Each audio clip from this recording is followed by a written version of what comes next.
Que ton remède soit ton aliment et ton aliment ton remède. Cela dit que tout ce que nous ingurgitons a un impact sur notre santé.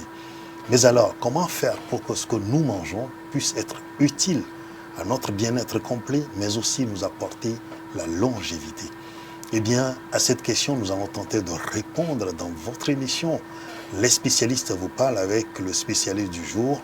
Il s'agit du docteur Essoreke Chao, il est diététicien. Docteur Essoreke Chao, bienvenue. Merci, monsieur Kenanou Issifou. Salut à vous.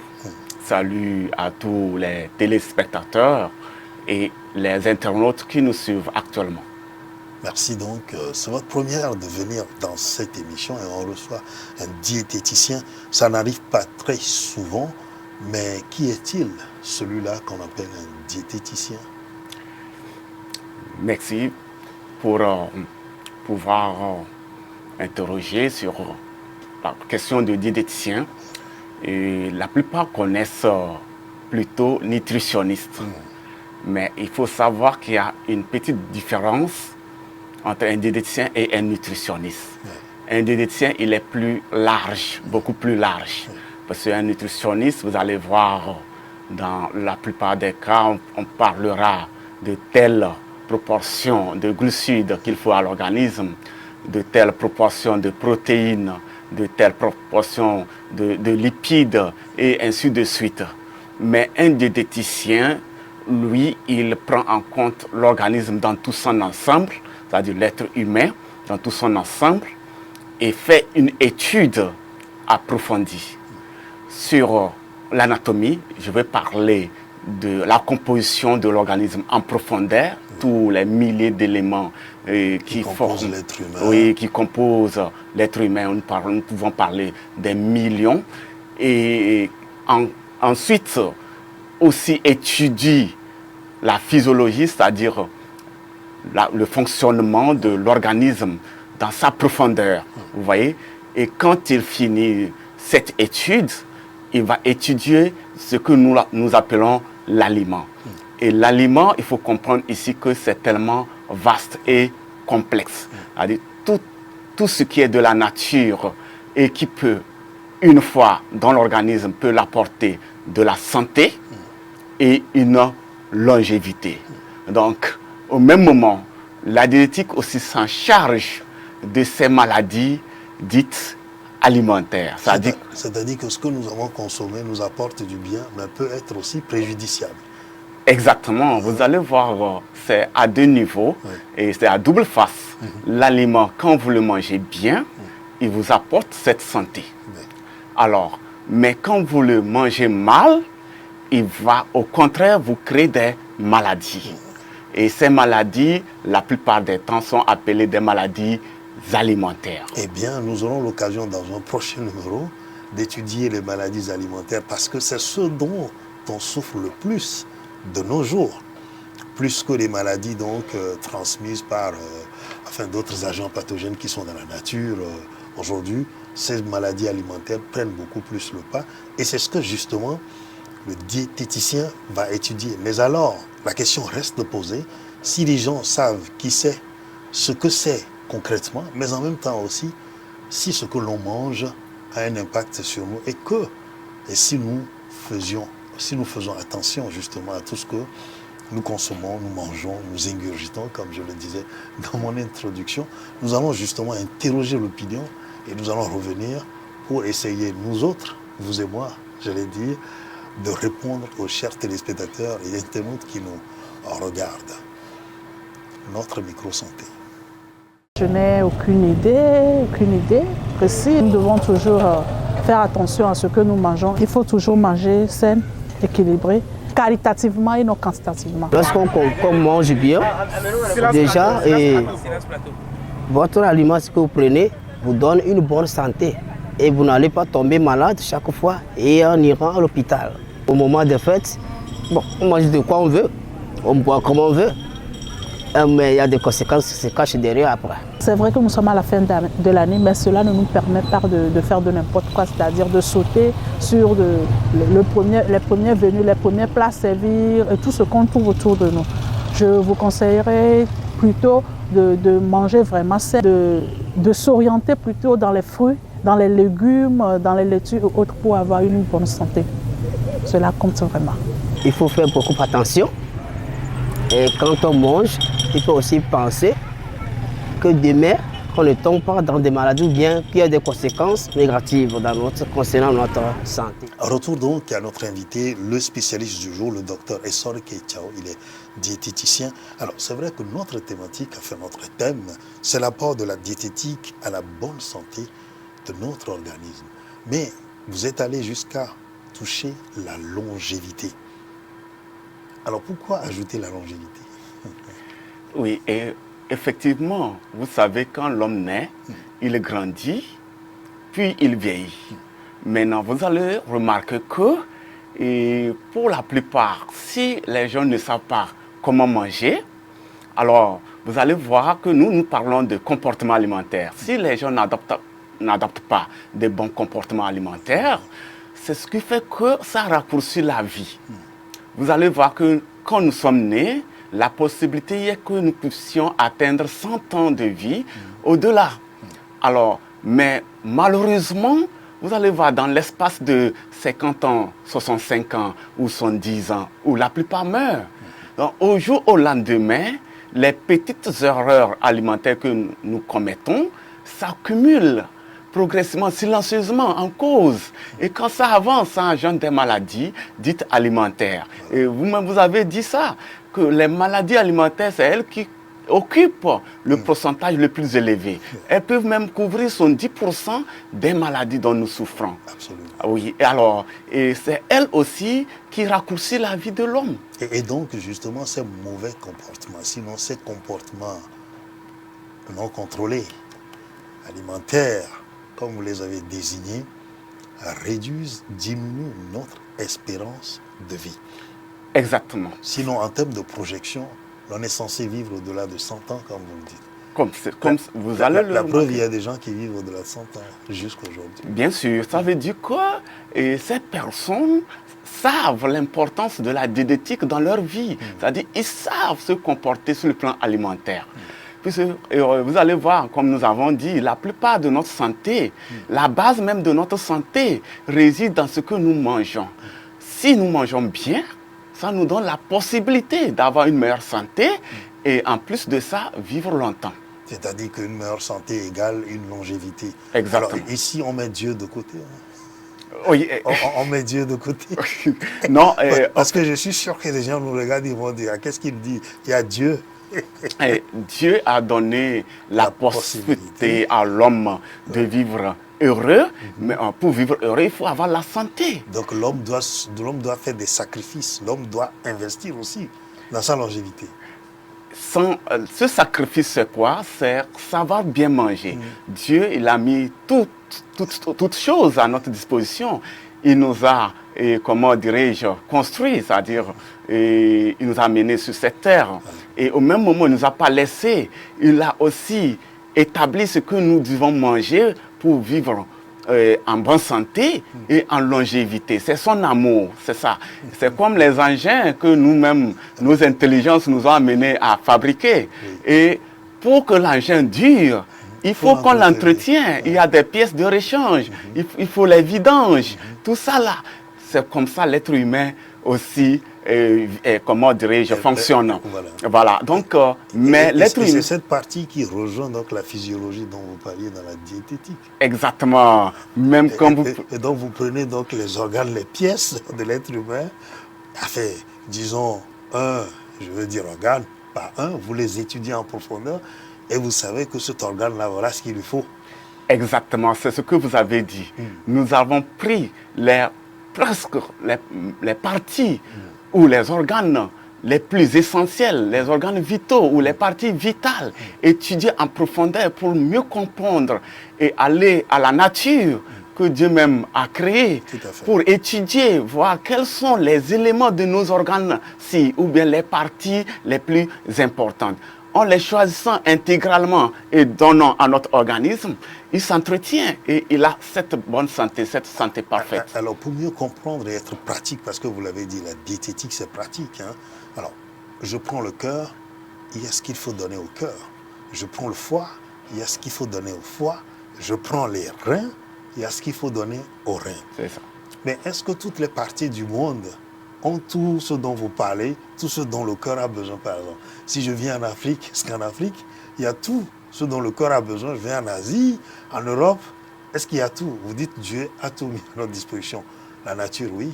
Oui, et je vais vous juste expliquer une chose. Partout où Dieu a créé l'homme, c'est-à-dire qu'il réside, que ce soit en Afrique, en Asie, en Europe, partout dans le monde, à son entourage, Dieu a mis tout ce qu'il le faut pour sa meilleure santé. Ouais.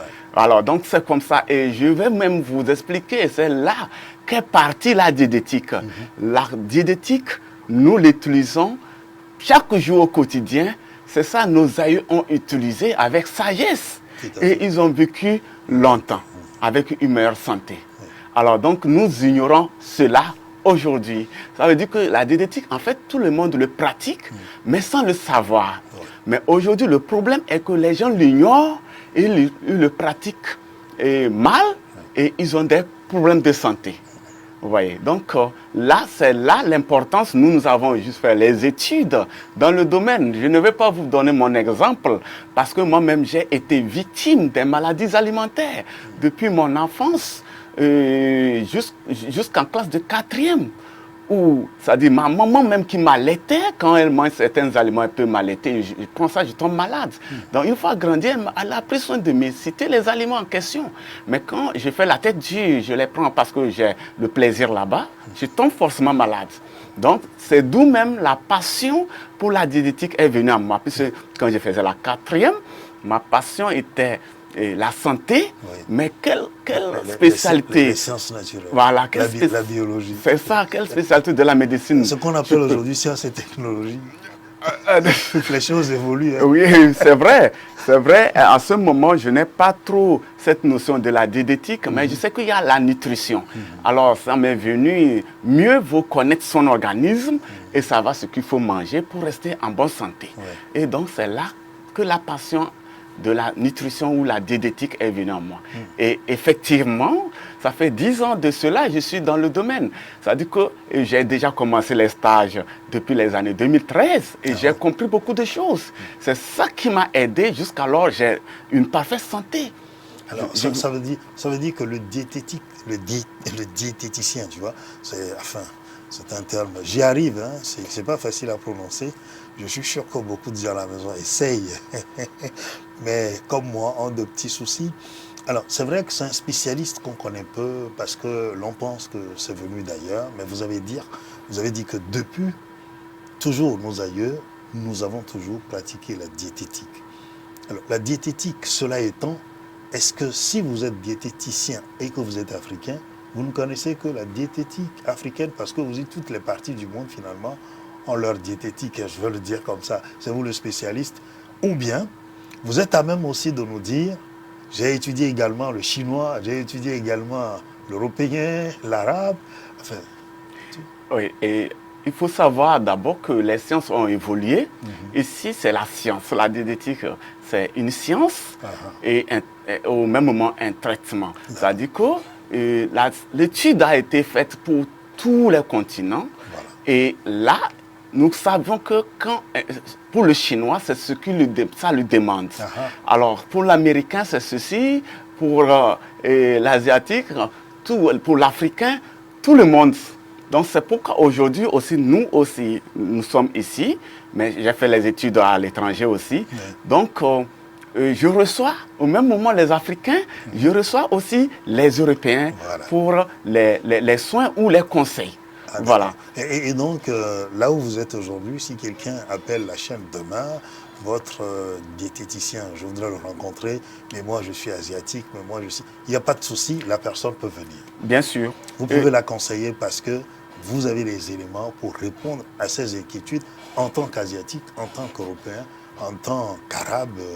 Alors, ça veut dire que c'est une science qui s'applique à toutes les races. Exactement. Exactement. C'est une science qui s'applique à toutes les races. Voilà. Oui. Alors, vous avez dit dans un de vos propos que c'est parce que nous pratiquons mal la diététique que nous tombons malades ou nous sommes sur le coup d'un certain nombre de problèmes liés justement à cette méconnaissance, à cette mauvaise pratique. Alors, en tant que maladie de nos jours, à quoi est-ce que nous nous exposons parce que nous pratiquons mal la diététique? Et exactement, vous allez voir, pour la plupart des personnes, dès qu'ils souffrent d'un problème de santé, les gens pensaient que les maladies tombent du ciel. Ou obligatoirement, dès qu'on vit, on doit tomber malade. Non, je vous dis que ça, c'est l'ignorance qui est derrière tout ça là. Alors, quand nous prenons les maladies aussi alimentaires, c'est subdivisé. Vous allez voir qu'il y a certaines maladies destinées pour les enfants. Et chez nous, nous appelons enfants ceux qui n'ont pas fini la croissance. C'est-à-dire quelques mois à 16 ans, 17 ans. Alors, eux, ils peuvent être victimes de ces maladies héréditaires. Ils peuvent être victimes de ces maladies, la malformation congénitale. Alors, en dehors de ça, ils peuvent développer des infections. Alors, et les symptômes, vous allez voir la fièvre de gauche à droite chez les enfants. Même la diarrhée, oui, dans certains cas. Exactement. Vous allez voir. Donc, c'est quelques maladies dont souffrent les enfants. Alors, maintenant, d'autres maladies vont venir avec l'âge parce que effectivement, on nous a mis au monde et nous ne savons pas se comporter sur le plan alimentaire. Tout comme chez les enfants, nous allons trouver ces maladies infectieuses et tout consort, la fièvre qui va accompagner comme symptôme et tout consort, parce qu'ils mangent certains aliments acides. Alors, des trucs sucrés, tout ça là, les aliments raffinés, sucrés, tout ça là.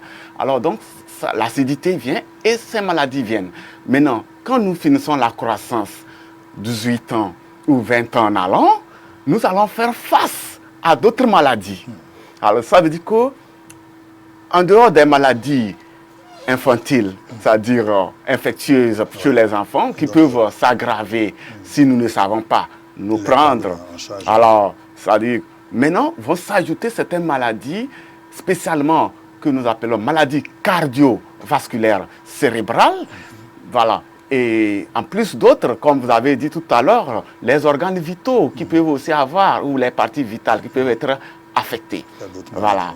Voilà. Alors donc, ces maladies cardiovasculaires cérébrales, elles sont nombreuses. Elles peuvent occuper au moins 40% de ces maladies alimentaires. C'est-à-dire, ce sont 10 maladies alimentaires, elles peuvent occuper plutôt 40%.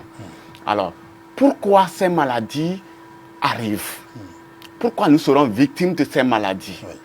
Tant que nous ne savions pas que nous avons fini la croissance et le mécanisme de l'organisme change silencieusement, et nous parlons à ce stade de l'entretien de l'organisme. Ça veut dire que tout ce que vous mangez, vous devez contrôler. Alors, là se posent des complications pour mieux comprendre l'organisme et savoir l'entretenir.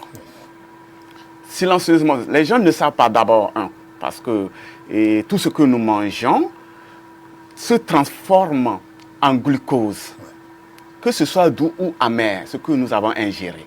Alors, tout ce que nous buvons, que ce soit doux ou amer, se transforme en glucose. Donc finalement, tout finit en glucose. Exactement.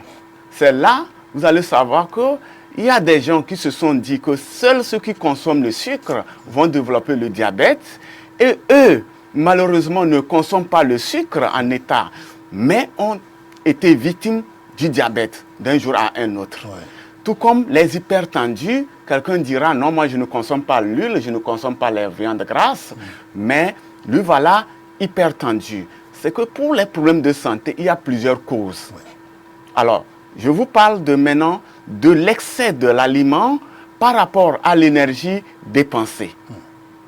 Vous voyez, à ce stade où l'on a fini la croissance de 18 ans ou 20 ans, doit savoir que tout ce que je dois manger, je dois regarder l'acte physique que j'exerce, l'énergie que je dépense, si je dois résumer.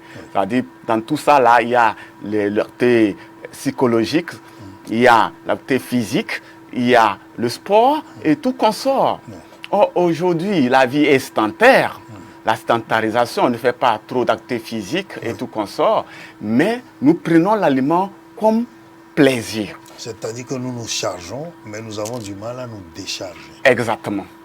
Alors, vous dites, quand on a fini sa croissance, on arrive à un moment donné, on doit faire attention de s'assurer que ce que l'on consomme, on le dépense après. Exactement. Dans la même journée, où c'est-à-dire chaque jour, puisque chaque jour nous incorporons, nous mangeons de nouveaux repas, alors dans la journée, ce que nous avons apporté, il faut que nous arrivions à le dépenser jusqu'au petit matin.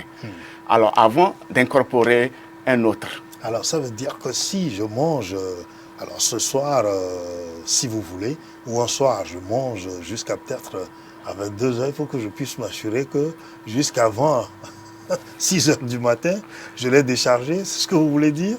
Ça veut dire que pour les choix alimentaires ou le nombre de fois qu'une personne doit manger, tout ça là, c'est des notions qu'il faut connaître. Ah oui. Oui.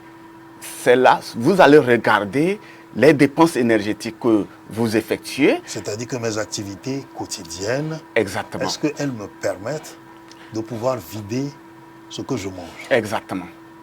Et c'est cet équilibre-là que je dois rechercher. Et on doit le rechercher. Parce que si vous devez manger 2 fois dans la journée ou 3 fois dans la journée, vous allez voir quel aliment vous allez prendre la matinée, à midi et la soirée. Et tout en regardant vos activités physiques ou psychologiques. Puisque des fois même, on peut être assis, on réfléchit beaucoup, on doit s'exprimer, tout ça là, c'est l'énergie que nous dépensions, ou faire des mouvements, ou courir, tout ça là, les activités sportives. Donc, il y en a plusieurs types d'activités. Ça va même jusqu'au rire. Tout ce que l'on À chaque fois que l'organisme est en activité, il doit dépenser de l'énergie. Que ce soit par le cerveau, que ce soit par les mouvements, le corps lui-même. Oui. C'est tout ça là, ça utilise l'énergie que nous apportons. Donc j'ai expliqué de ce que vous mangez ou de ce que vous buvez. Voilà. Donc seule l'eau qui ne se transforme pas en ce sucre. Donc ce sucre est là pour servir l'organisme. Mais si vous voudriez, nous allons parler en fait des causes. Qu'est-ce qui est derrière tout ça là? Si nous n'arrivons pas à dépenser cela, qu'est-ce que ça peut devenir? Qu'est-ce que ça peut engendrer? Là, je vais vouloir parler des causes. Sinon, et comme je l'ai dit, de ces maladies cardiovasculaires cérébrales, nous ne pouvons même pas, si nous voulons, nous pouvons les citer. Et ça va aussi de l'âge de 20 ans ou 18 ans en allant à 80 ans. Et 80 ans en allant, on développe aussi d'autres s'ajoutent. Voilà. Puisque, à part les maladies cardiovasculaires cérébrales, je vais les citer très bientôt peut-être. C'est vrai que la liste est longue, mais ça veut dire que si on a fini la croissance, on rentre donc dans une nouvelle tranche où il faut entretenir, comme vous l'avez dit, l'organisme, de manière à ce qu'il puisse, à la fois qu'il se charge, puisse se vider pour maintenir cet équilibre-là qui fait que l'on peut bien vivre, mais aussi vivre longtemps. C'est ce que vous dites. Et quand on arrive à un moment donné où on a pratiquement, disons, mené sa vie, parce que vous dites, le crépuscule, c'est au-delà de 100 ans. 80, c'est-à-dire qu'on s'approche justement au soir de notre vie, il faut passer à une autre étape. Et si on ne le fait pas, c'est là où d'autres maladies vont arriver. Exactement. C'est vrai que vous voulez faire mention probablement à l'Alzheimer, au Parkinson. J'ai bien étudié la leçon. Exactement. C'est de ça que vous parlez. C'est exactement ces maladies qui vont Et là aussi, ça veut dire que c'est parce que nous n'avons pas su permettre à l'organisme de se décharger qu'on arrive là aussi. Exactement. Ça fait partie des maladies cardiovasculaires cérébrales. Voilà. Oui. Qui sont donc des conséquences de tout ce que vous vouliez citer. Mais au fur et à mesure qu'on y va, vous avez déjà évoqué le diabète, vous avez évoqué l'hypertension artérielle, vous avez évoqué aussi certaines maladies rénales, même si on ne les appelle pas. On a les lithiases, les calculs, voilà, comme on dit, rénaux, même jusqu'au syndrome néphrotique. Alors tous ces spécialistes nous regardent, ils doivent sourire. Nous faisons donc leur devoir ici. Alors ce que je voudrais qu'on fasse, docteur, c'est qu'on revienne sur ce que vous aviez dit. Alors on s'alimente, on mange du sucré, de l'amer, mais tout finit finalement en sucre. Alors que les gens ont toujours pensé que quand on prend ce qui est amer, on est à l'abri donc des effets dévastateurs du sucre. D'accord. Et voilà, c'est une nuance. Seulement, tout ce que nous incorporons, c'est-à-dire nous mangeons, Oui. ça se transforme, le métabolisme même, tout ce qui va passer dans le sang pour nourrir notre organisme, ça devient de ce glucose, c'est Oui. du sucre. Oui. Alors, la seule différence, c'est que quand nous prenons à demain, par exemple, Oui. le taux de sucre qu'il va donner ne va pas atteindre pour la pâte du maïs, par exemple, ainsi de suite, ne va pas atteindre pour peut-être la viande ou l'alcool ou l'huile, ainsi de suite. Donc, c'est la seule différence. Voyez, c'est les quantités de glucose que ces aliments donnent qui se dépassent en fait. Oui. Sinon, tout ça là, ça se transforme en sucre. C'est-à-dire que le glucose dont vous parlez, qui va être beaucoup plus un sucre, un type de sucre générique, c'est-à-dire que c'est le confluent, sinon la résultante de tous les sucres qu'on a consommés. Oui. C'est bien ça, le Bien glucose. sûr, bien sûr. Et c'est ça qui va entrer dans le sang, qui va servir à notre organisme, Oui. à la fois pour à la réflexion, pour les mouvements, tout ce que vous avez dit. Alors, le sucre là qu'on a consommé, maintenant, c'est lui qu'il faut dégager dans les mêmes proportions pour te dire qu'on est à l'abri. Exactement, c'est lui qu'il faut dégager dans les mêmes proportions, c'est-à-dire la quantité apportée, il faut l'utiliser automatiquement. Comme vous l'avez dit, il y a une certaine différence entre les sucres, Oui. puisqu'il y a les sucres lourds. C'est là que nous allons parler des sucres raffinés en poudre, comme nous voyons à l'état. Oui, ou en Et- morceaux. Oui, en morceaux, on a utilisé dans les aliments aussi, qui va donner des sucres lourds, Oui. qui sont difficiles à utiliser par notre organisme. Mais il y a des sucres légers, il y a des sucres simples, légers, faciles à être utilisés par notre organisme à l'égard c'est-à-dire de certains fruits, le sucre de certains fruits et tout consort. Donc c'est ça la seule différence. Mais comprenez que tout ce que nous avons incorporé, que ce soit doux ou amer, se transforme en ce sucre pour passer dans le sang. Tout ce que nous avons bu, c'est la même chose, excepté l'eau. C'est-à-dire seule l'eau ne se transforme pas. Et il fallait l'éliminer proportionnellement comme on l'avait ingéré. Alors, dans même la définition de la profession, de votre spécialité, vous parliez justement de ce que nous apportons.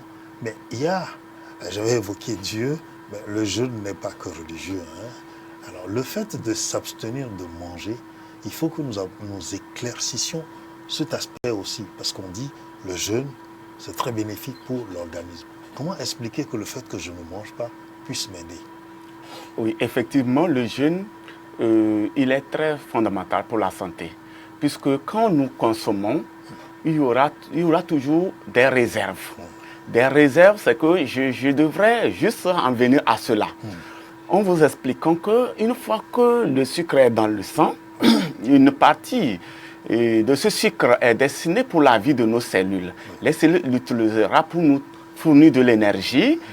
Et la vie dont nous avons, c'est ça, c'est de ce sucre que les cellules ont utilisé et elles ont la vie et elles nous transfèrent. C'est un mécanisme de transfert.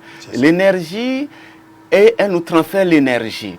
Voilà, ça c'est une partie de ce glucose. C'est-à-dire que cette énergie apportée par le glucose. Exactement. Alors, l'autre côté, c'est pour nos organes ou nos parties qui sont en pleine croissance. Quand ces organes vont finir leur croissance, l'organisme, à ce moment, c'est là que si nous ne savons pas faire, nous aurons déjà les problèmes. C'est ce que j'ai expliqué déjà 20 ans en allant. L'organisme, chez d'autres, le dépose dans le sang. Et là, ça devient un sucre de surplus, puisqu'il y a un sucre de réserve qui est 0,6 à 1,10 ou 0,7 en fonction de l'âge. 0,7 à 1,10 aux limites.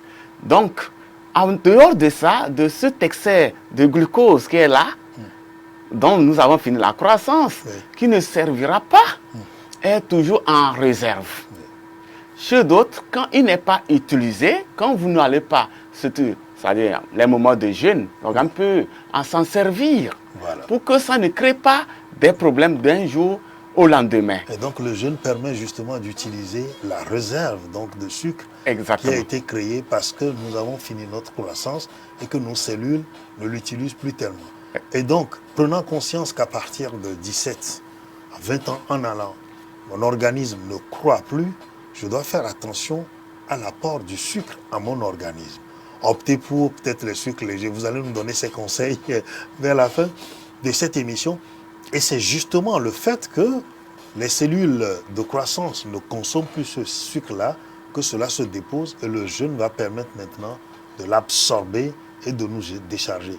Mais vous dites que si nous continuons donc à consommer en excès le sucre, l'excès étant excès, ça va s'accumuler et finalement le seuil même étant dépassé, c'est là où les problèmes vont commencer. Patatras. Exactement.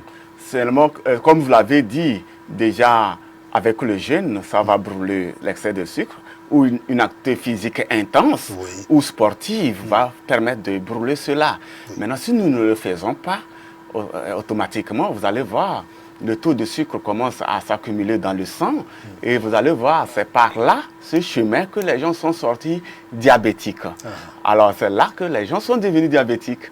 Maintenant, de l'autre côté, où cet excès, l'organisme ne sait pas quoi faire avec lui, il le transforme, il ne veut pas qu'il y ait un excès de sucre dans le sang, il le transforme progressivement en graisse.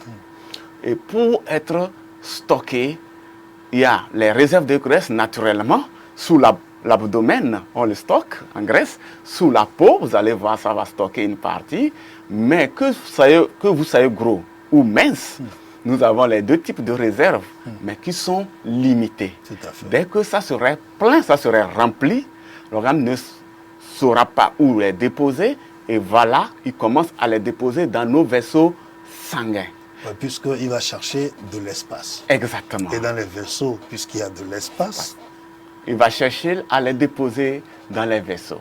Et c'est ça qui réduit la section des vaisseaux sanguins. Et vous allez voir, le sang n'arrive pas à circuler librement. Les gens parleront de mauvais cholestérol, exactement. Et nous allons aboutir à des maladies des veines, qui sont les artéroscléroses. Et là, tout va découler des maladies cardiovasculaires cérébrales qui sont l'hypertension et les problèmes de cœur. Voilà une belle transition pour aller aux maladies cardiovasculaires. Et on parle souvent des 8 causes fondamentales. Est-ce qu'on peut les connaître? Oui, et aujourd'hui, nous allons vous parler effectivement de ces maladies cardiovasculaires et leurs causes. Parce que les causes fondamentales, les gens doivent les connaître.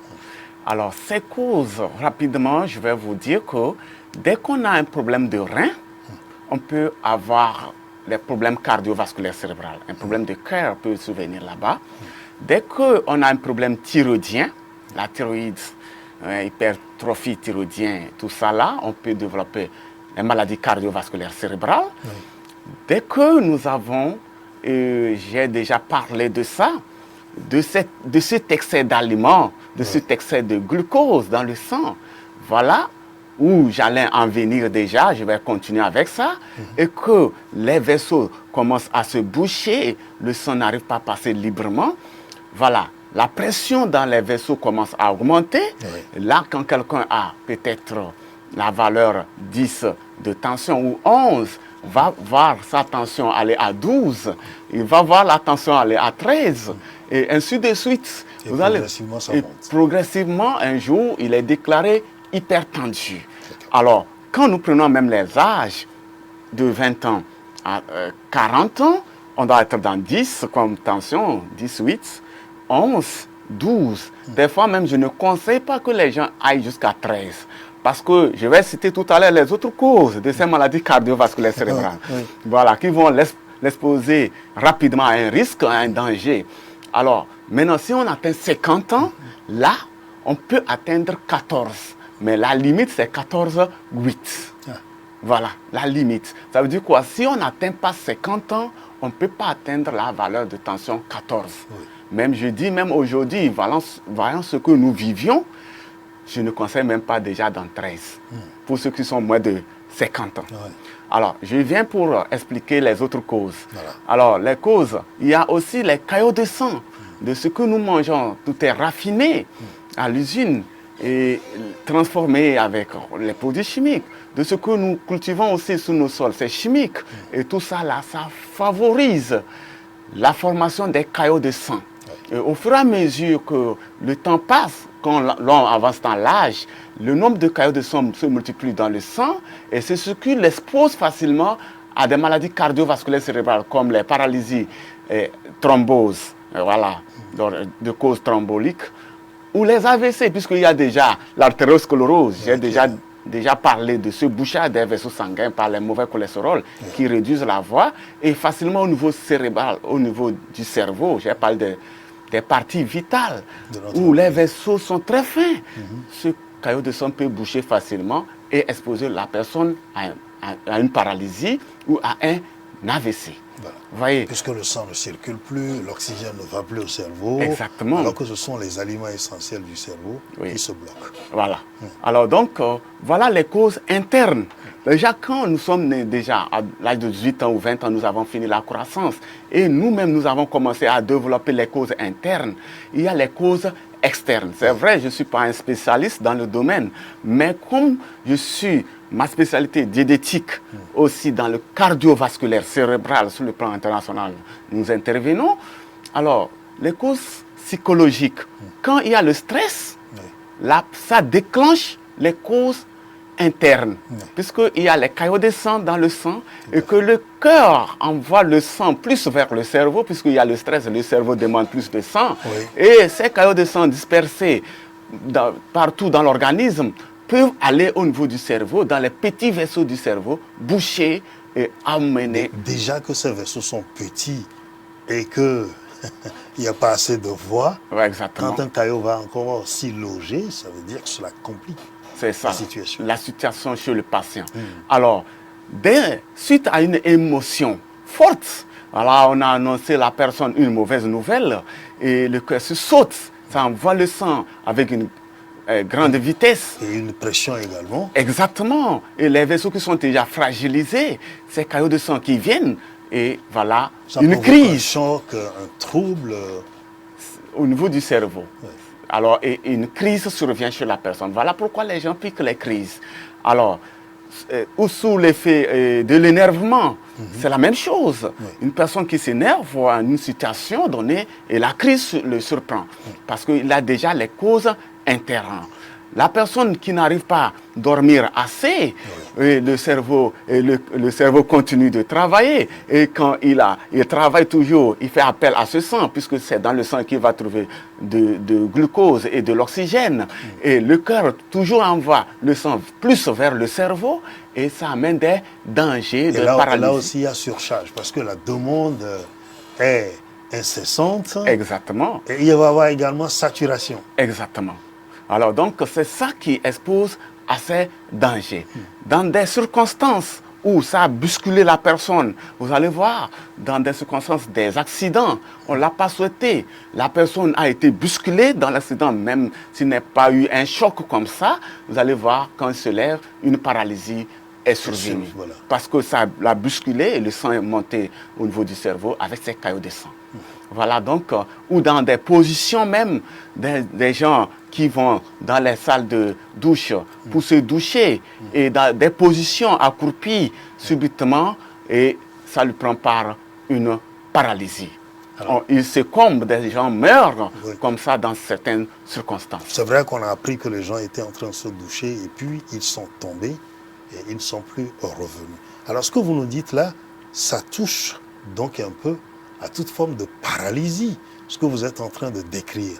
Alors justement, quels sont les types de paralysie dont nous parlons qui sont liés à ce que vous venez d'évoquer pour qu'on puisse au moins identifier le vrai visage de ce dont nous parlons? D'accord, merci. Il faut que les gens le comprennent ainsi. Il y a des paralysies les plus répandues que les gens connaissent. Il y a d'autres types de paralysies que les gens ne connaissent pas jusqu'alors. Or, ce sont des paralysies. Alors, je prends d'abord, il y a la paralysie oculaire, c'est-à-dire qu'on peut avoir baisse de vision, ou c'est-à-dire une cécité partielle ou cécité totale. Les gens penseront que c'est un problème d'yeux. Mais les problèmes d'yeux aussi font partie des maladies cardiovasculaires cérébrales. Mais sachez que quelque part, c'est une paralysie. On appelle ça paralysie oculaire. Ce n'est pas l'œil qui a des problèmes, mais c'est depuis le moteur au niveau du cerveau qui commande l'œil, qui fabrique l'électricité pour l'œil. C'est-à-dire que les vaisseaux qui viennent à l'œil, oui, non, pas forcément cela, mais sachez que ce n'est pas l'œil qui voit.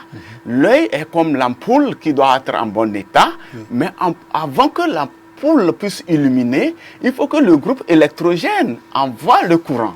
Vous voyez, donc nous, notre groupe électrogène se situe au niveau de notre cerveau, au niveau du cervelle.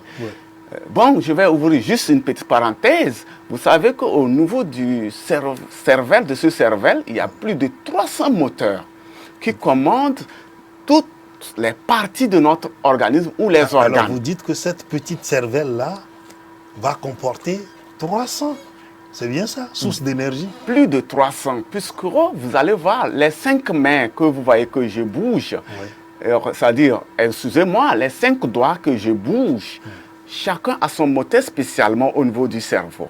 Alors, donc, c'est lui qui fabrique l'influx nerveux, c'est-à-dire le courant. C'est-à-dire cette électricité dont je parle. Et le nerf n'est que le fil électrique pour conduire cette électricité afin que lui, le doigt ne puisse faire mouvement. Ben voilà du pratique et du concret. Alors, donc, c'est comme ça.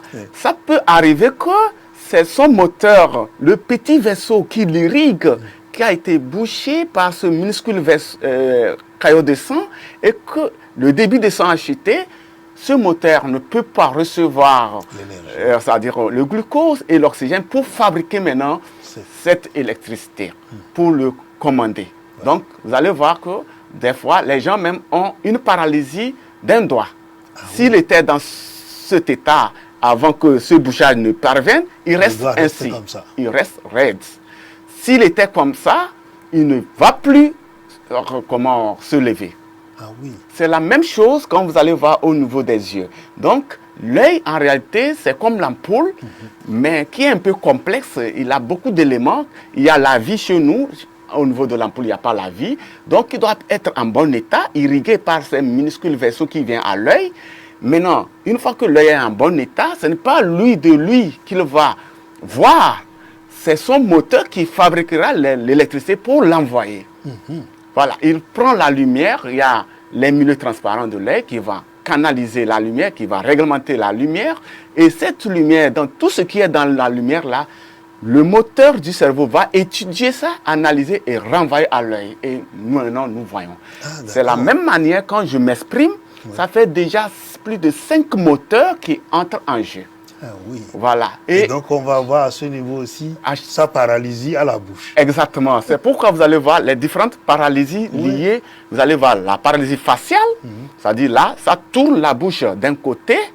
Alors, vous allez voir, dans cet état, ça dépend du nombre de moteurs qui est concerné. Alors, vous pouvez voir une paralysie faciale où aussi la motricité de la langue est affectée.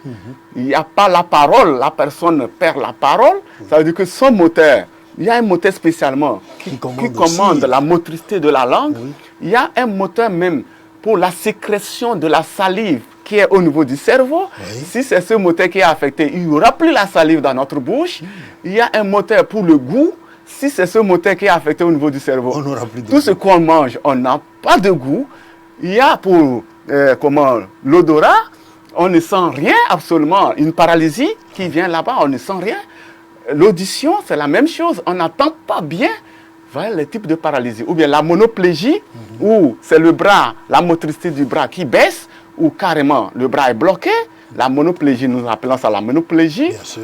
Vous allez voir la paralysie, l'hémiplégie, où un côté carrément ne fonctionne pas ou cesse de fonctionner, la baisse de fonctionnalité. Voilà, la biplégie, où les 2 mains que ça prend, ça ne bouge pas. Ou la tétraplégie, les 4 membres. Voilà, les membres supérieurs et inférieurs. Tout ça là, c'est le type de paralysie. Lié justement à notre alimentation. Mais voilà qui est passionnant, mais aussi intéressant de voir que tout ce que vous avez décrit là peut avoir comme soubassement, comme cause justement des aliments. Mais comment le sentir? On parle souvent de signes précurseurs. je suis là, alors mes yeux clignotent, mais est-ce qu'il y a quelque chose qui m'alerte avant? Je ne vois plus bien, j'ai cette baisse de vision. Est-ce qu'il y a quelque chose qui va arriver avant, qui va me dire qu'il y a un problème? Effectivement, aujourd'hui, la plupart sont passés dans les paralysies sans qu'ils ne se rendent pas compte. D'abord, les gens ont l'habitude de dire que seuls les hypertendus uniquement sont exposés à ces paralysies. Malheureusement, ça, ce n'est pas faux. Je vous dis, ce n'est pas faux, mais c'est limité, puisque les gens ont toujours contrôlé leur tension artérielle. Et c'est normal, on les a toujours dit que c'est normal, mais malheureusement, un beau jour, ils se voient victimes d'une paralysie. Et ils s'étonnent. Comprenez que, quel que soit un hypertendu ou celui qui a la tension artérielle normale, peut être victime d'une paralysie. Mais les paralysies, ceux qui sont hypertendus sont plus exposés à ces paralysies, tout comme les diabétiques. Tout à fait. Voilà. Alors, maintenant, comprenez qu'avant toute paralysie, il y a quand même quelques signes qui se manifestent chez le patient ou chez la personne. Nous avons reçu des cas, des dizaines de personnes, des centaines de personnes qui ont toujours été paralysées. Après notre diagnostic, nous avons découvert qu'il avait un de ces signes que tout à l'heure je vais d'abord donner, et tout le monde doit écouter ces signes. Mais il n'avait pas, que la personne a senti ça, mais il ne savait pas que c'était un danger que l'organisme annonçait. Et donc ça veut dire que notre organisme nous envoie un signal. Exactement. Mais parce que nous ne l'avons pas documenté, nous ne savons pas que quand ça arrive comme cela, c'est un signal qui nous dit, attention, il va arriver une paralysie. Exactement. Et donc, qu'est-ce que cela peut être Alors, maintenant, je vais vous dire qu'il y a plusieurs types de tensions. Il y a d'abord la tension artérielle. Alors, les gens ont l'habitude de le contrôler. Il y a la tension oculaire. C'est au niveau de l'œil. Les gens parleront de glaucome. Alors, il y a la tension cérébrale. La tension cérébrale, elle se manifeste au niveau du cerveau. Et elle n'a pas de machine pour la contrôler. Aujourd'hui, c'est dans nos recherches que nous l'avons découvert. Alors, comment, si c'est elle qui est derrière des paralysies, c'est-à-dire la plupart des paralysies. Bien sûr, maintenant, parce que c'est le cerveau qui contrôle. Exactement. Alors, une fois, comme nous avons parlé des caillots de sang, quand ça vient boucher déjà un tiers de cette section de ce minuscule vaisseau au niveau du cerveau, les signes là commencent. Ou 2 tiers déjà, 1 tiers ou 2 tiers, les signes là commencent. Quand le patient, c'est-à-dire quelqu'un, n'importe quel individu, que la personne atteigne 18 ans en allant, il faut commencer à écouter nos organismes. Quand il y a des vertiges et il n'y a pas de fièvre, je vous dis, il y a au moins jusqu'à 6 différents types de vertiges. Le temps ne va pas nous permettre de les détailler. On aura le temps là prochainement. Dans le prochain numéro, vous allez revenir. D'accord. Parmi les 6 différents types de vertiges, il y a un. C'est parce qu'il y a, c'est-à-dire il y a un bouchage d'un petit vaisseau, d'un petit caillot de sang dans ce petit vaisseau du cerveau et que les vertiges là viennent. Les vertiges là viennent par moment, mais sans fièvre. Tôt ou tard, ça peut finir par une paralysie chez l'individu en question. Si ce n'est pas pris en charge. Si on n'a pas intervenu efficacement. Alors, si on a des maux de tête, il y a jusqu'à 5 différents types de maux de tête. Dont un parmi les 5, c'est parce que ça a bouché partiellement dans ce petit vaisseau du cerveau par un caillot de sang. Un autre peut venir pour terminer de boucher et la paralysie va tomber le jour-là. Ou bien le sang peut venir en quantité, le changer de position, il va occuper les 2 tiers et la paralysie tombe, ou c'est-à-dire boucher carrément cette section du vaisseau et la paralysie prend la personne le jour-ci. Dans les circonstances, j'avais déjà donné d'autres causes. Voilà, dans une émotion où on ne dort pas bien, ou les nerfs, voilà, le stress et tout consort, ça peut arriver. Maintenant, si on a la lèvre supérieure qui dandine, tôt ou tard, ça peut amener une paralysie. Ah oui. Voilà. Paralysie faciale, j'avais déjà parlé. Ça tourne la bouche d'un côté. Si, entre-temps, il est arrivé où les mots n'arrivent pas à bien sortir, voilà. Certains mots on n'arrive pas à bien les prononcer, ça peut finir par une paralysie. Ah oui. Si, entre-temps, l'œil grignote, l'œil de gauche ou droit, il grignote, ça peut finir par une paralysie. Ah oui. Alors, si entre-temps, on a des crampes dans le bras ou au niveau de la jambe, ou soit au niveau du cou, on a ces crampes ou les décharges électriques. C'est-à-dire, ça se passe comme le courant a frappé une personne, Oui. les radiations dans le récent. Ça peut finir tôt ou tard par une paralysie. Entre-temps, on avait 4 différents types de crampes. Oui. Donc, un parmi les 4, ça finit par une paralysie parce que la cause est cérébrale. C'est-à-dire, c'est bouché déjà au niveau du cerveau.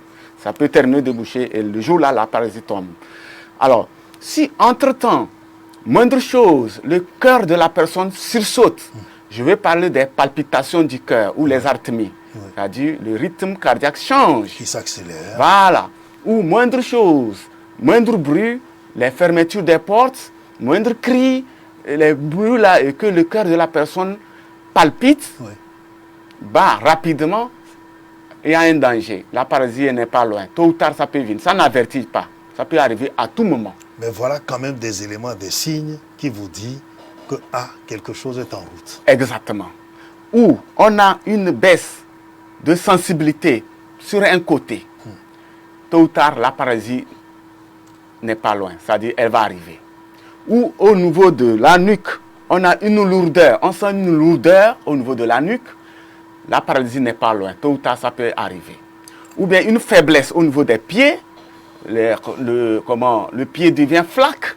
Au niveau de la motricité, Oui. la motricité est réduite. On dirait que le pied est lourd, il est flaque. Tôt ou tard, la paralysie n'est pas loin. Ah ça. Voilà, ça avertit. Il faut se lever rapidement. Alors le docteur ne nous fait pas peur, mais voilà quand même des vérités essentielles. Des vérités importantes qui nous échappent tous les jours, où on pense que c'est juste un petit malaise, quelque chose de passager, et puis ça va passer. Après on est là, ça reprend, on ne fait pas attention. Parce que là, on est beaucoup plus préoccupé par le quotidien. Mais ce quotidien qui doit être surveillé, où nous devons écouter notre organisme. Oui, et nous allons, en réalité, nous devons écouter notre organisme.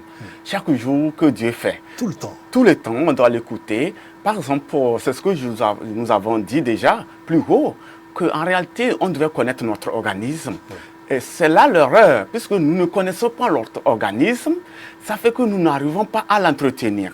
Même côté choix alimentaire, vous allez voir que quand nous ne connaissons pas l'organisme, il nous serait difficile de pouvoir faire de bons choix alimentaires. Alors c'est comme votre cas où maman, quand elle consommait un produit, je prends par exemple le haricot, ça provoquait de toute façon des dysfonctionnements. Elle a pu vous dire, attention, quand je prenais le haricot et que je t'allaitais, enfin je dis, quand vous étiez petit, c'est maman qui vous parle, quand je t'allaitais, tu as toujours des problèmes, Oui. enfin des constipations, moi je dis n'importe quoi. C'est ça. Et vous êtes arrivé à vous dire, ah attention, voilà quand même mon carnet, sinon mon tableau de bord dans ma voiture qui doit me permettre de savoir comment rouler, comment accélérer, comment décélérer. Et c'est ce que nous devons faire.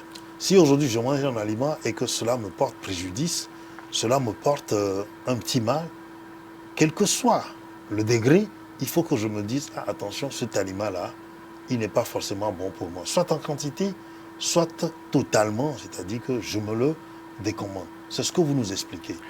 Exactement, c'est ce que nous expliquons. Vous allez voir, même comme nous sommes en train de parler, Oui. exactement, vous avez dit ça. Quand la maman mangeait certains aliments, elle les détectait. Oui. Ces aliments, quand elle mange, elle me donne un mal-être, le lendemain, elle voit que je tombe malade. Elle réfléchit avec la sagesse pour voir quel aliment j'ai mangé et ça se passe ainsi. Chez nous, c'est la même chose. Si on a mangé un aliment que ça ne va pas, on doit réfléchir pour voir qu'est-ce qu'on a mangé et ça réagit comme ça. Puisque les jours précédents, j'étais bien portant et ceci arrive. Donc, moi, par exemple, je contrôle mon organisme si bien que si ce matin, j'avais senti certains malaise. Oui. Je sais déjà que c'est hier nuit, j'ai mangé certains aliments, ou bien hier dans la journée, certains aliments n'étaient pas bien pris, ou mes combinaisons alimentaires n'ont pas Réussi, été n'ont pas comme abouti, oui. abouti à ce que j'ai ce qui doit être. Et c'est pourquoi j'ai ce problème. Je prends juste les allergies alimentaires qui sont une cause de ces maladies alimentaires, qui peuvent causer chez des gens des problèmes, des arythmies, des palpitations de cœur, vous voyez. Parce qu'il consomme certains aliments que son organe même n'aime pas, il rejette. Mais lui continue dedans, parce qu'il ne sait pas. Ou alors il est têtu. Parce Voilà. qu'il y a ça, il y a cet aspect aussi. Vous avez su le dire, puisqu'il y a des gens, ils se disent c'est ça qu'il aime manger, donc obligatoirement il va manger. Oui, c'est Mais vrai, on entend les gens qui disent, moi, je ne peux pas me passer du foufou. exactement, c'est que Moi, le riz, c'est mon fort. c'est comme ça, c'est ce que vous avez su dire. Moi, la pâte, c'est le matin, le midi, le soir. Je vois des gens qui sourient. On est en fin d'année. Les gens sont en train de faire leur programme. Alors qu'ils savent très bien qu'il y a des aliments qui ne sont pas bons pour leur organisme. Du moins, ils refusent de voir la vérité en face. Docteur, est-ce que ce n'est pas plus le fait que nous soyons têtus que de la méconnaissance? Et bon, je peux dire que ce sont les deux. Bon, des fois, nous nous disons... À un âge donné, on peut accepter que, bon, dans la naïveté, mais quand même, quand on dépasse 20 ans, vous l'avez dit, il y a quand même une certaine habitude, il y a une certaine sagesse qui doit commencer par s'installer. Il y a quand même quelques signaux que notre organisme nous donne et qui doivent nous alerter. Je vous dis qu'aujourd'hui, comme nous parlons de la diététique, Oui. quand vous allez parler chez quelqu'un, il va vous dire que non, les diététiciens, ils sont trop durs sur l'alimentation. Quand tu les visites, il va t'interdire. Il nous empêche de manger ce que nous voulons. Exactement, il va t'empêcher de manger ceci, il va t'empêcher de manger cela. Oui. Je vous dis, c'est très important de le savoir. Nous, quand nous finissons de grandir, 20 ans ou 25 ans, on doit revoir nos habitudes alimentaires. Ça devient de la pratique au quotidien. C'est une nouvelle école. C'est une nouvelle école, on doit s'adapter à lui. Et si nous cherchons à s'adapter à cela, vous allez voir que c'est facile. C'est facile, mais nous parlons plus de combinaisons alimentaires. Voilà là où les gens sont limités. C'est-à-dire que ce n'est pas de l'interdit. Non, ce n'est pas de l'interdit forcément, mais c'est des combinaisons. Mais il y a des interdits aussi quand même. Bon, il y a des interdits à force majeure. Quand nous voyons que ce patient, c'est-à-dire la personne souffre d'un mal, et il faut chercher à le résoudre d'abord, là, il y a certains aliments, carrément, on peut l'interdire. C'est-à-dire que la personne est déjà arrivée à une saturation, que si on ajoute même une petite quantité, la quantité infinitésimale qui vient peut être préjudiciable. Ça peut lui menacer. Et alors on dit, pour le moment, vous arrêtez. Exactement. Puisque vous allez voir les maladies cardiovasculaires cérébrales partout dans le monde aujourd'hui, c'est elles qui tuent. Mais vous dites aussi que ce sevrage brutal aussi, parfois, crée des problèmes. Non. Je vous titille un peu. Oui. Non, en fait, on ne va pas forcément le sevrer. Lui-même, il va connaître son état de santé. En tout cas, il est entre la vie ou la mort. Voilà, à lui de décider. À lui de décider. Vous lui laissez le choix. Vous dites au patient, il est plus préférable pour vous, si vous voulez prolonger votre vie, d'arrêter. C'est exactement. Vous ne décrétez pas l'interdiction. Non, c'est que c'est à lui de voir, puisque quand nous parlons de maladie cardiovasculaire cérébrale, les gens en souffrent et les gens sont victimes de ces maladies. Ce sont les épidémies du moment. Bien sûr, c'est elles qui tuent plus. C'est elles qui tuent. Quand vous allez prendre 85% des gens qui sont décédés, si on veut rechercher, puisque des fois les analyses n'arrivent pas vraiment détecter les causes alimentaires, je vous dis, puisque si nous recherchons dans ces maladies, nous remontons pour chercher dans ces maladies, on détecte les causes alimentaires. C'est-à-dire que si on réinterroge le vécu des gens, exactement, leur mode de vie, on va comprendre qu'en réalité, la cause a été forcément cet aliment ou ce comportement alimentaire. C'est ça. Aujourd'hui, l'alcool, de toute façon, un pignon sur rue. Oui. L'alcool est devenu... et autres substances psychoactives. On sait que ce que vous dites, ça touche justement au mauvais comportement. Mais alors, vous avez exposé les problèmes. Oui. On les a subis, je veux dire, parce que les patients sont parfois indélicats. Ils n'aiment pas quand on leur dit, quand on leur expose leur vice. Nous, on va dire, nous les patients, nous en faisons partie, y compris le docteur lui-même. Les diététiciens ne sont donc pas méchants, ni rigoureux, sinon ils sont des gentils. Alors, en tant que gentils, quelles sont les solutions, quand même, que vous nous proposez? Parce que vous dites que c'est à la fois de la méconnaissance, mais aussi de la négligence, du vice carrément pour certains d'entre nous. Quelles sont donc les approches, les pistes que vous préconisez pour que nous puissions nous éveiller davantage? D'abord, il faut savoir que par rapport à ces problèmes cardiovasculaires dont j'ai fait cas pour les gens qui ont fini de grandir 18 ans en allant, aujourd'hui, je me réjouis.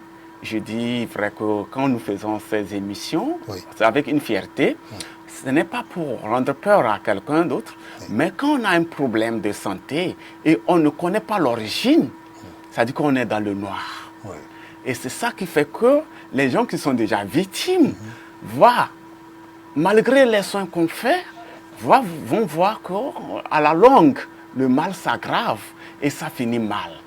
Parce qu'il a ignoré ce côté diététique. C'est-à-dire, dans notre domaine, dans le domaine nutrition, qu'il y a des soins qu'il fallait pour ces maladies cardiovasculaires cérébrales. Ça, c'est fondamental, c'est la base. En plus de cela, les conseils, voilà, qu'il fallait associer. Maintenant, ça n'évite pas de se faire des soins médication, c'est-à-dire les soins chimiques, mais associer les soins diététiques et les conseils.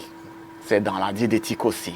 Maintenant, nous nous réjouissons parce que nous avons fait des recherches et nous avons mis des nouvelles formules sur pied qui ont aidé des milliers de personnes aujourd'hui à travers le monde à entretenir. Le système digestif, on peut l'entretenir facilement partout que vous soyez pour éviter les maladies gastronomiques, intestinales, tout ça là. Mais du côté cardiovasculaire, nettoyer les vaisseaux sanguins de ces mauvais cholestérol que les gens ont commencé à accumuler depuis l'âge de 18 ans ou 20 ans, ça a commencé à se déposer. On n'a même pas pensé nettoyer, libérer la circulation sanguine pour que le sang circule librement. Ça donne le repos au cœur pour éviter les problèmes du cœur. Et les autres maladies cardiovasculaires cérébrales comme l'hypertension, le diabète de l'autre côté, la vision, vous allez voir les maux de tête. Même les maladies rénales. Oui, les maladies rénales, les crampes, les vertiges, les paralysies, les AVC, c'est-à-dire que les bouffées de chaleur. L'idée étant d'assurer une certaine fluidité dans notre organisme. Bien sûr. Parce que tant qu'il n'y a pas embouteillage, tout est normal. Tout est normal, c'est comme ça. C'est comme nous faisons les vidanges à nos véhicules. Dès qu'on ne fait pas de vidange, vous-même, attendez-vous, le moteur s'écroule. C'est la même chose à notre niveau, au sein de notre organisme. Quand nous ne faisons pas le vidange de nos vaisseaux sanguins, sachez que la vie est réduite. Les maladies s'accumulent. Et quelles sont ces maladies? La plupart, ces maladies cardiovasculaires cérébrales. Alors, on ne le dira jamais assez, les maladies cardiovasculaires, aujourd'hui, le lit, d'accord, de tout, on va dire, de tous les problèmes de santé que nous avons. Et en même temps, vous dites, voilà, on va libérer les vaisseaux, on va redonner à l'organisme une certaine fluidité, on va donner un certain repos à nos organes vitaux, tels que le cœur, le foie, le cerveau, tout ce qu'on peut citer, les reins. Et les reins et tout cela. C'est ce que vous êtes en train de dire. Est-ce que cela permet aujourd'hui de se relancer, de repousser la vie? Qu'est-ce que cela peut avoir comme bénéfice à notre bien-être complet? Oui, effectivement. Si je me réjouis parce que les gens même en ont témoigné quand ils voyaient leur fin de vie s'approcher. Parce que ils ont souffert de ces problèmes de santé, comme je l'ai dit, de l'hypertension, des problèmes de cœur. De l'autre côté, c'est la vision qui s'éteignait, c'est la cécité qui s'installait. De tous côtés, d'autres problèmes, c'est la faiblesse de l'organisme, c'est l'impuissance. C'est-à-dire... l'impuissance sexuelle qui est devenue aussi enfin, tout ça là... Le sujet de toutes les conversations, mais aussi de tous les conseils en matière de santé, mais également de toutes les solutions thérapeutiques. Bien sûr, vous voyez. On finit toujours par associer quelque chose, ça peut vous permettre aussi de redémarrer. Je vous dis, quand les gens font cela, je suis là dans mon coin, je ris seulement parce que quoi? Et vous n'êtes pas sans savoir que l'organe en question, c'est-à-dire le sexe de l'homme, utilise beaucoup d'énergie, c'est-à-dire qu'il utilise beaucoup de glucose, et ce glucose doit lui parvenir d'où? De ces vaisseaux sanguins. Maintenant, ces vaisseaux qui sont bouchés, vous ne pensez pas à les nettoyer, vous cherchez des renforts de gauche à droite pour renforcer votre sexe. Moi, comment ça peut répondre? Alors qu'il suffisait juste de faciliter la circulation sanguine. Cette électricité qui va venir. Et c'est fini. Et c'est fini. Alors, docteur, c'est vrai que le temps joue contre nous. Quel est votre message dans cette émission? Oui, et seulement que je vais terminer pour dire qu'on ne peut pas finir, c'est trop de choses sur la santé diététique. On va y revenir. Comme je l'ai dit, tant que vous êtes disponible pour un sauce de tortillini, nous allons vous ramener. Pour éviter le pire après ces événements de fête qui arrivent très bientôt. Manger après, s'acheter des tas de produits. Donc, je vais juste donner peut-être des contacts et par là, les gens peuvent m'écrire sur WhatsApp, m'appeler. Il n'y a pas de souci, rassurez-vous, les internautes, les téléspectateurs, ils écriront, ils visiteront nos pages des environnements numériques, Instagram, Facebook, X. Pardon, ce n'est plus Twitter. Et puis de l'autre côté, notre chaîne YouTube également. Et surtout, notre application pour pouvoir exprimer leurs préoccupations. On aura compris qu'aujourd'hui, l'essentiel pour nous, c'est de faire attention à notre organisme. L'écouter, mais faire en sorte que quand on a un problème, le régler totalement. Faire attention à ce qu'on met dedans. Et ça, comme vous le dites, et quand on met dedans, faire la vidange et s'assurer que on a pu déboucher les vaisseaux, on a pu donc épurer l'organisme, on a pu rejeter les déchets. C'est ça. Merci, docteur Essorike Thiao, vous êtes diététicien. C'est très passionnant de vous écouter, de parler de votre sujet, sauf que les gens pensent parfois que vous êtes rigoureux, vous êtes diététicien et nutritionniste. Bon retour chez vous, nous allons nous retrouver très prochainement, comme je l'ai dit, pour parler des maladies alimentaires. Chers téléspectateurs, le message est passé, débouchons, faisons la vidange, et puis tout ira bien. L'équilibre, c'est ce qu'il faut rechercher en toute chose. Que votre aliment soit votre remède et que votre remède soit votre aliment. À très bientôt.